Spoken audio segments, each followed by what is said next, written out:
Welcome back after the break. چلتے ہیں news کے بقیہ حصے کی جانب. غزہ میں گزشتہ ایک ماہ سے جاری بمباری سے جاں بحق ہونے والوں کی تعداد 10,000 سے تجاوز کر گئی، جس میں بڑی تعداد بچوں کی ہے. غزہ میں مسلسل بمباری سے عمارت قبر اور شہر قبرستان بن گیا ہے. اسپتال اور پناہ گزین کیمپس بمباری کے اہداف ہیں. ان حملوں سے اب تک 10,000 سے زائد لوگ مارے جا چکے ہیں، جس میں بڑی تعداد بچوں اور عورتوں کی ہے. اقوام متحدہ کے سیکریٹری جنرل کا کہنا ہے کہ غزہ بچوں کا قبرستان بنتا جا رہا ہے. جنگ بندی فوری طور پر ہونی چاہیے اور عالمی ممالک کو اپنا کردار ادا کرنا چاہیے. جنگ بندی نہ ہوئی تو اس کا دائرہ پھیل سکتا ہے. اردن کی ملکہ رانیہ نے CNN کو انٹرویو دیتے ہوئے کہا کہ عالمی ضمیر کی بیداری کے لیے نہ جانے اور کتنے لوگوں کو مرنا ہوگا. غزہ کے القدس اور کمال عدوان اسپتال کے قریب تازہ حملے سے متعدد فلسطینی شہید اور زخمی ہو گئے. ایک ماہ کی بمباری کے دوران غزہ کے 36 اسپتال اور 16 طبی مراکز غیر فعال ہو چکے ہیں. رفح بارڈر دوبارہ کھلنے سے زخمیوں کو مصر کے اسپتال منتقل کیا جا رہا ہے. عالمی میڈیا کے مطابق جنگ بندی نہ ہوئی تو پورا غزہ شہر قبرستان بن جائے گا. امریکہ نے جوہری آبدوز مشرق وسطی بھیج دی. امریکی فوج کی سینٹرل کمانڈ سینٹ کام کا کہنا ہے کہ امریکہ نے جوہری آبدوز مشرق وسطی بھیج دی ہے. سینٹ کام نے مشرق وسطی کے لیے اوہایو کلاس جوہری آبدوز کے پہنچنے کا اعلان کیا ہے.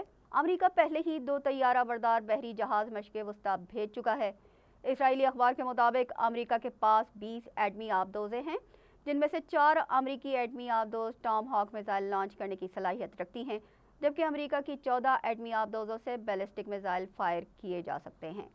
امریکی وزیر خارجہ اینٹونی بلنکن مشرق وسطی کی صورتحال پر مشاورت کے لیے ترکی پہنچ گئے. امریکی وزیر خارجہ اینٹونی بلنکن مشرق وسطی کے مسئلے پر مختلف ملکوں کے دورے کے بعد مشاورت کے لیے انقرہ پہنچے تو ترکیہ کے وزیر خارجہ حاکان فیدان نے ان کا استقبال کیا. دونوں وزراء خارجہ نے جنگ بندی اور امن کی کوششوں کو جاری رکھنے پر اتفاق کیا. امن کی راہیں تلاش کرنے کے لیے بات چیت جاری رکھنے پر بھی زور دیا گیا. روسی حملے سے یوکرین کے 30 فوجی ہلاک جبکہ متعدد زخمی ہو گئے. یوکرین کے مشرقی شہر کے مضافات میں راکٹ اینڈ آرٹلری ڈے کی تقریب کے دوران روسی فوج کے حملے سے یوکرین کے 30 فوجی ہلاک اور متعدد زخمی ہو گئے. یوکرینی وزیر دفاع کا کہنا ہے کہ روس نے بیلسٹک میزائل سے حملہ کیا ہے، جس سے 19 فوجیوں کی ہلاکت کی تصدیق ہو گئی ہے. تاہم اس تقریب کے انعقاد کے لیے ملٹری کمانڈ کے فیصلے کی تحقیقات بھی کی جا رہی ہیں. جنگ کے دوران حساس علاقوں میں اس طرح کی تقاریب کا انعقاد نہیں کیا جا سکتا. گیانا میں سابق صدر کو چھڑوانے کے لیے جیل توڑنے کے دوران 9 افراد ہلاک ہو گئے.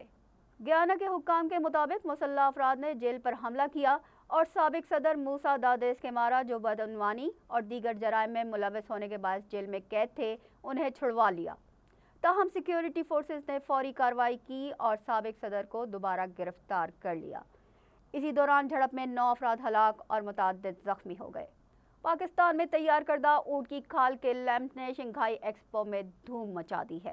شنگھائی میں 5 سے 10 نومبر تک چھٹی چائنا انٹرنیشنل امپورٹ ایکسپو جاری ہے، جس میں دنیا کے مختلف ممالک اپنے پروڈکٹس کی تشہیر کر رہے ہیں. ایکسپو میں اونٹ کی کھال کے بنے ہوئے لیمپس کو منافع بخش پروڈکٹ کے طور پر پیش کیا جا رہا ہے. ایکسپو میں شریک پاکستانی تاجر کا کہنا ہے کہ اونٹوں کی کھالوں سے لیمپ بنانے کا فن صرف پاکستان کے پاس ہے. تقریباً 25 ممالک کی جانب سے تسلیم شدہ یہ فن اس خطے میں 900 سالہ تاریخ رکھتا ہے. پاکستانی تاجر کے مطابق 30 سے 60 افراد کا ایک گروپ اس منفرد کام کو کر رہا ہے. ایک لیمپ کی تیاری میں تقریباً 10 دن لگتے ہیں. یہ منافع بخش قیمت پر فروخت ہوتا ہے. 2021 کی نمائش میں ہمالیہ سالٹ کو بھی بڑی پذیرائی ملی تھی. بالآخر بلی تھیلے سے باہر آ گئی. بوم بوم آفریدی نے شاہین شاہ آفریدی کو قومی ٹیم کا کپتان بنانے کی خواہش کا اظہار کر دیا. شاہد آفریدی کو بورڈ میں اہم عہدہ دیے جانے کا امکان ہے، لیکن ان باتوں سے اقربا پروری نمایاں ہو رہی ہے. بھارت میں کھیلے جانے والے ورلڈ کپ کرکٹ ٹورنامنٹ میں کارکردگی دکھانے میں ناکام رہنے والے بالر شاہین شاہ آفریدی کے سسر شاہد آفریدی داماد کی حمایت میں کھل کر سامنے آ گئے. انہیں پاکستانی کپتانی کے لیے موزوں کھلاڑی قرار دے دیا، کیونکہ لاہور قلندر کو 2 مرتبہ فائنل تک پہنچانے کا کارنامہ انجام دے چکے ہیں. جبکہ گزشتہ میچ میں نیوزی لینڈ کے خلاف انہوں نے 10 اوورز میں 90 رنز دیے تھے. کیوی بیٹرز نے دل کھول کر ان کی دھلائی کی تھی. ورلڈ کپ کے دوران شاہین شاہ آفریدی اپنی کارکردگی سے متاثر نہ کر سکے، حالانکہ قومی ٹیم کا پیس اٹیک ان پر انحصار کر رہا تھا.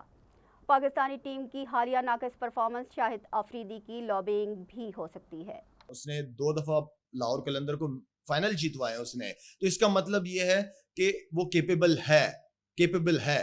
خیر میری تو کبھی بھی خواہش نہ رہی ہے کہ اس کو کپتانی کرنی چاہیے, لیکن یہ چیزیں وقت کے ساتھ ساتھ آ جاتی ہیں آپ کے پاس. اس ورلڈ کپ کے اندر تھوڑا آف کلر ہے, کیونکہ بڑے جو پلیئر ہوتے ہیں وہ بڑے ایونٹس کے اندر نظر آنے چاہیے. تو میری ہمیشہ سے یہ خواہش رہی کہ بابر جتنا بڑا پلیئر ہے ایز اے انڈیویجول, میں چاہتا ہوں کہ میچ ونر کی شکل میں, جو ہم کبھی وراٹ کوہلی کی بات کرتے ہیں یا دوسری تیسری کی بات کرتے ہیں, اس شکل میں نظر آنا چاہیے. اس لیگ میں بابر اعظم کو کھڑا ہونا چاہیے جو ٹاپ لیگ ہے ٹاپ بیٹسمینوں کی. تو جتنا بڑا پلیئر ہے میں چاہتا ہوں کہ اتنا بڑا کپتان بھی نظر آئے وہ. اس کے ساتھ ہی نیوز بلیٹن اپنے اختتام کا پہنچا. ہمیں دیجیے اجازت. اللہ نگہبان.